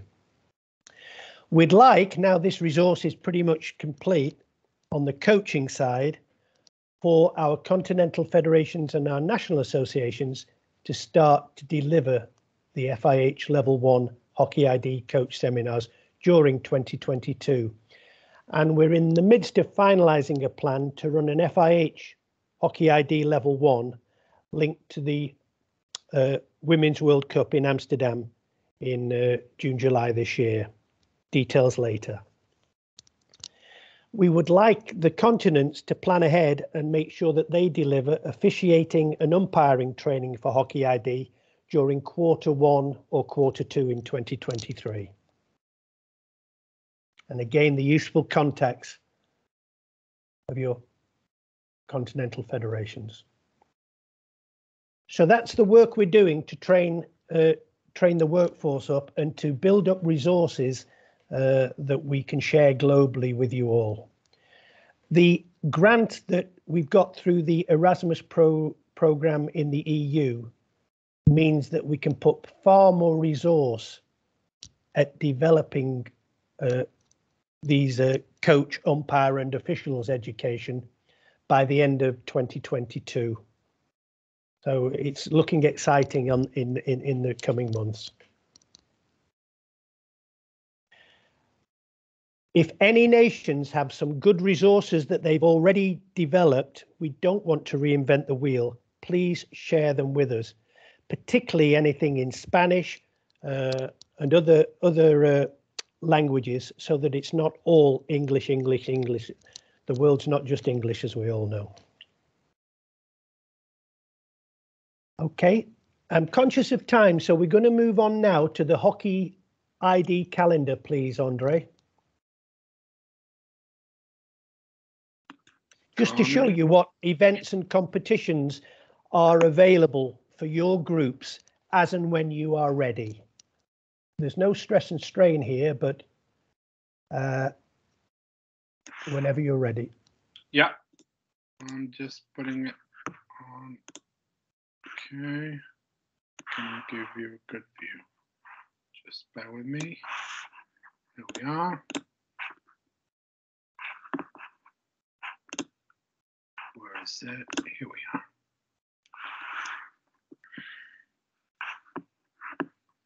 Can we make it bigger, Andre? Oh. Okay. No, it's okay. It's mine. Yeah, that's it. Yeah, just to make you aware of key competitions and dates that are taking place this year in 2022. We've already had the European Forum in January. We're now on our global forum. In June 2022, Friday the 10th to the 12th, the Special Olympics Netherlands National Games in Twente, Holland. International teams are invited to that. We've had a take-up of 6 nations from Europe so far, so there are 4 vacant slots for other international teams outside Europe. I know it's extremely short notice, but that opportunity is there if anybody wants to grab it. The costs are €82 per person per day. No, sorry, €82 in total, Natasha. That's correct, isn't it? Yes, that's correct. Yeah. 81. So each player, €82 in round figures. And that covers all your accommodation, all their food. You'll be picked up from Schiphol Airport and taken to the event in the southeast of Holland and have a fabulous time. Great training and great experience to prepare your athletes for Berlin 2023. There's then an International Clubs Festival in Terrassa, and we'll share details of that. That's linked to the World Cup Women based in Terrassa and in Amsterdam jointly for clubs across Europe and beyond. And Marta and Laura from Spanish Hockey have got a little flyer that I'll send round afterwards and share. The costs of that per person are approximately €250 for 4 days in Spain, playing a lot of hockey and also attending the Women's World Cup. The lucky Europeans will be having their European Hockey Championships, the HockeyID Championships, linked to the Women's World Cup in Amsterdam in July. And then these two in blue, the Virtus Americas Games in Sao Paulo at the Para Hockey Center, the Para Sports Center, Paralympic Center, and the Virtus Asia Oceania Games.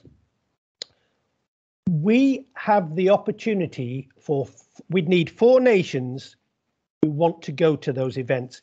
anything less than 4 is not sustainable as an event.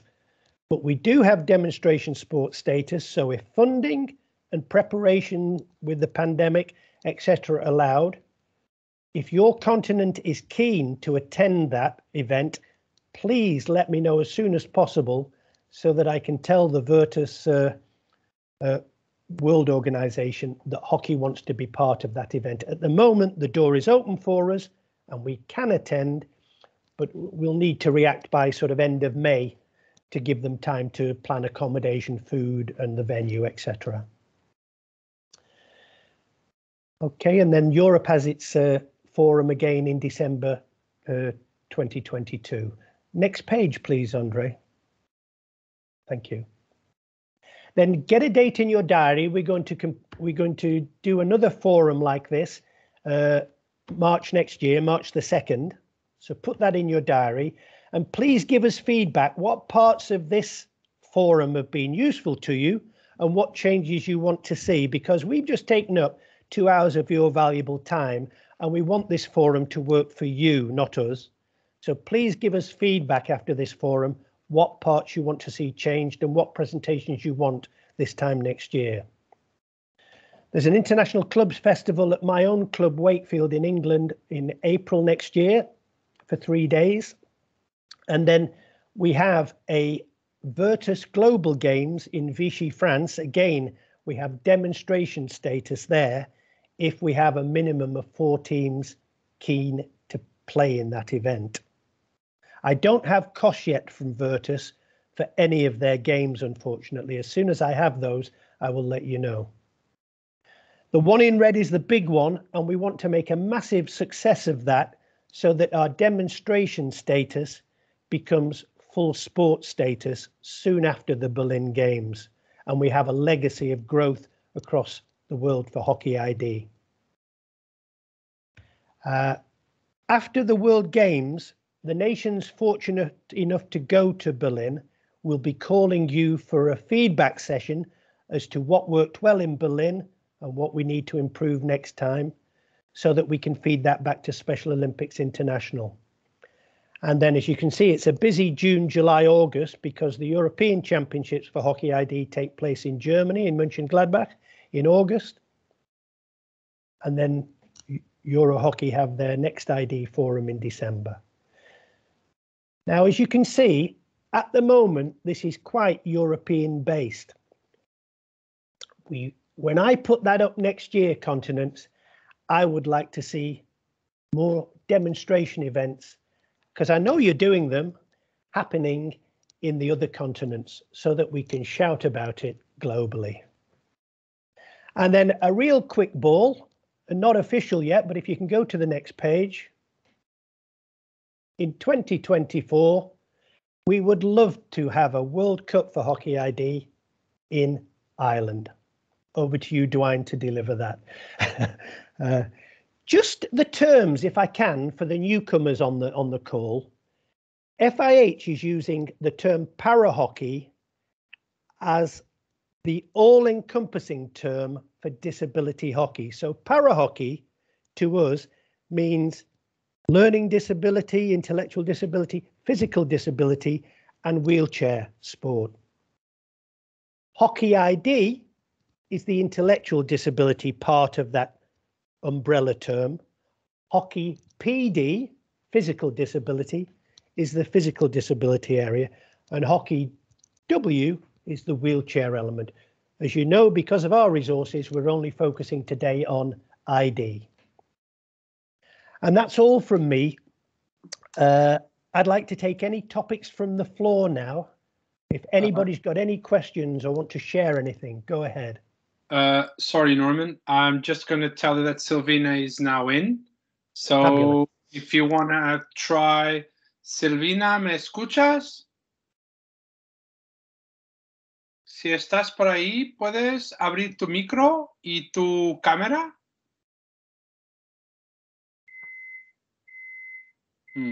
Not sure. Well, then maybe we carry on with the questions, and then if Silvina joins, we will give the floor to her.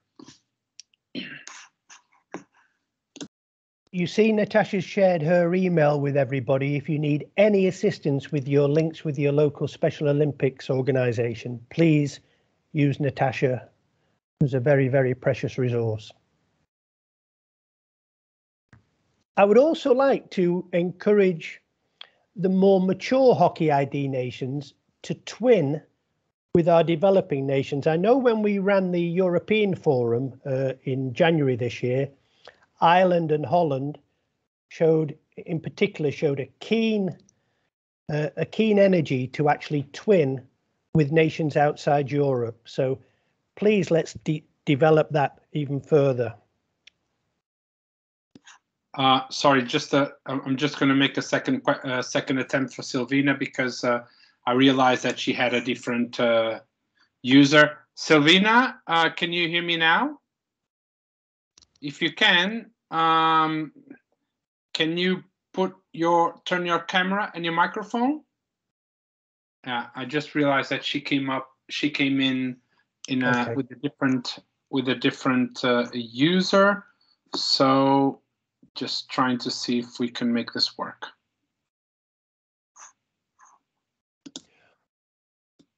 Well, we're trying to make that work. We can hear you? Yeah. Fantastic. I'm so sorry, Andrea. I couldn't get in with my other user. I just went to my phone now. Perfect. Okay. Well, hello, Norman. Hello, Veronica. Thank you so much for having me for just 3 minutes. Okay. For those who don't know me, I'm Silvina Forrester. I'm the co-founder and president of the Argentine HockeyID Foundation. I was inspired in my daughter Clara, who's 23 years old, and she played hockey since she was 6 years old and in our local club. Our goals are, we have like 2 levels, yes? A competitive level, who is getting ready for the Olympics. And then we have a social level of kids that just want to come and have fun and enjoy, and their sense of belonging and practice values like belonging and being respectful and be patient. And then we are launching this project in different provinces. This weekend, Tucumán and Santa Fe are starting. We've been having Zooms for like 2 or 3 hours. I wish I could go there, but I can't right now. So it's growing in an incredible way. We've had Mendoza, Córdoba, San Juan, Neuquén, Tandil, Merlo. It's going crazy here. We also had tours, hockey tours to Mendoza, San Juan, Neuquén, and Tandil. I think this is very valuable because the boys and girls learn how to travel and how to behave in the tours, how they're independent. They fly with us without the parents, or they go in a bus. It's like taking club girls or boys on tours. They behave so well and they love it so much.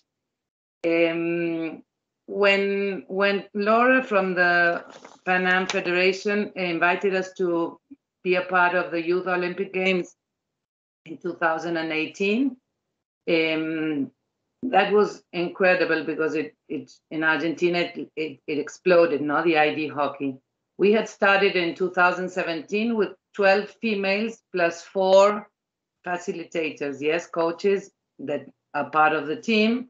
And today we have 150, 30 facilitators and 120 females and males between 4 and over 35 years old. I think this is very interesting. Over 20 girls and boys coach the little ones. They come early to the training session and they are part of the coaching team. So they learn how to coach and they learn how to be part of a coaching team. It's amazing to see them, the relationship with the little ones. They feel the little ones look up at them and it gives them a sense of belonging to a club also, no? The first division and the infants. It's something that we've started 2 years ago, and it's been going on, and it's so important for them. They feel, the little ones feel that they belong, and the big ones feel that they're part of the working group also, no? And this has inspired me to start working on my own to try schools to have labor inclusion, work inclusion. So I'm working for these boys and girls to be part of a school environment, working in different areas, yes. We've been in touch with Dani Caram from Chile and Ale Raton from Uruguay. Uruguay is not official, but they're starting to have some boys and girls in a club, no, starting to train. When we first started, we trained once a month, and now we train twice a week. The city gave us a field to practice. We are already practicing for the Olympics. What we do is we slowly, those who have a higher level and are competitive, we slowly leave the facilitators out, and they're starting to play on their own to be able to compete or to participate now. We've always had the Pan American support, of course, but this year we have the Buenos Aires Federation supporting us, and they're rowing for the Argentine Federation to support us. And we have a lot of we go to TV, we're in the radio, Instagram, everybody knows who we are. Some of the girls are recognized when they're walking on the street, and it makes them so happy, and that brings more females and males to come and be part of the team. I would say I get 2 or 3 calls every week. Now we're starting this Sunday again after the summer, and I have 5 new members who are going to come, and they say, I'm going to go and try. And I say, no, you're going to come and be part of it. No, if you want to relax and just have fun, or if you want to compete, there's room for everybody. And just to finish, last year I presented a 4-minute short film in Milan. It was sports and human rights as a human right. And Norman, you know this, we won a prize of recognition. So that was incredible, because people from all over the world started, because this was something that was for every continent could participate, yes. And at the end of the year, the Argentine Olympic Committee recognized the Leonas and Leones, the Argentine HockeyID Federation, as the ID sport of greater impact in Argentina in 2021. So then there was a lot of recognition, and there I could meet new people that are going to helping me to keep going forward, no? But it's important that we have the city support. They support us a lot. They're very happy, and we are planning to have with the rugby ID team. We work a lot together with them to have a national tournament or a festival in October here in Buenos Aires. This is our dream. I hope we can do it, no? So, well, thank you so much for giving me this time. You know that I'm very enthusiastic and I love to share with people. Silvina, thanks so much for all you do, and take care with those rugby players later on in the year, eh? Yeah. The big thing I take out of Silvina is promoting awareness. She's done a fabulous job making the whole of society and the officials in government and in the Olympic Committee aware of the work that HockeyID is doing on the ground. It's so important that we spread the message so that we get support. So really great job. Great job, Argentina. Great job, Silvina. I'm really conscious of time now.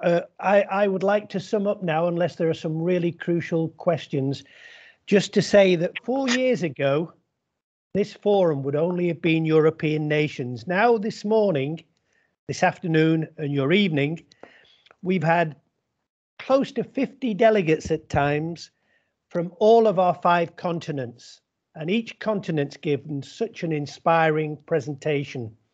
We're becoming a bigger and bigger family, and that's really, really energizing and inspiring. We must keep sharing because it can be lonely out there, and all of us must understand the daily challenges that these families and this group face to get through life on a day-to-day basis at times.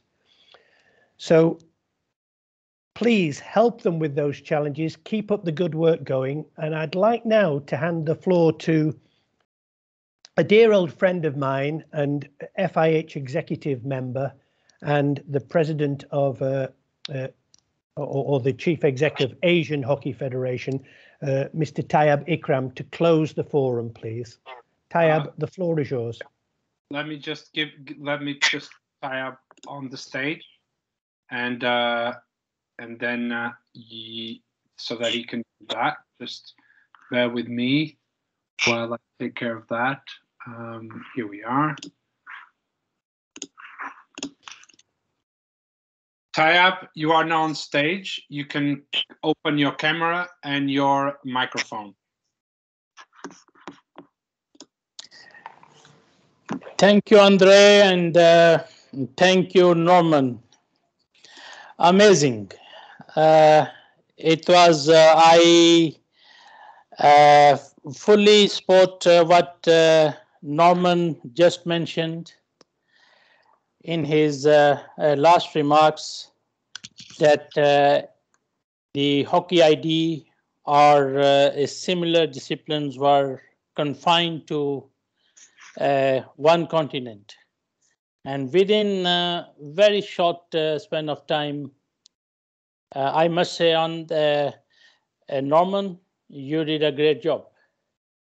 And I can see that how you knocked the door, and you gave us a really sense of awareness on this very important department. We at FIH always talk about inclusive. And to be very honest, okay, as just Selvina mentioned that today, a first time I felt that with this community, we are inclusive. And otherwise, we were missing something. And that is something very important we were missing. You not only enhance the accessibility, but you had already provided an opportunity for nations, for international federations to come to a share point like the way you managed together with Andre and Mike this today's webinar.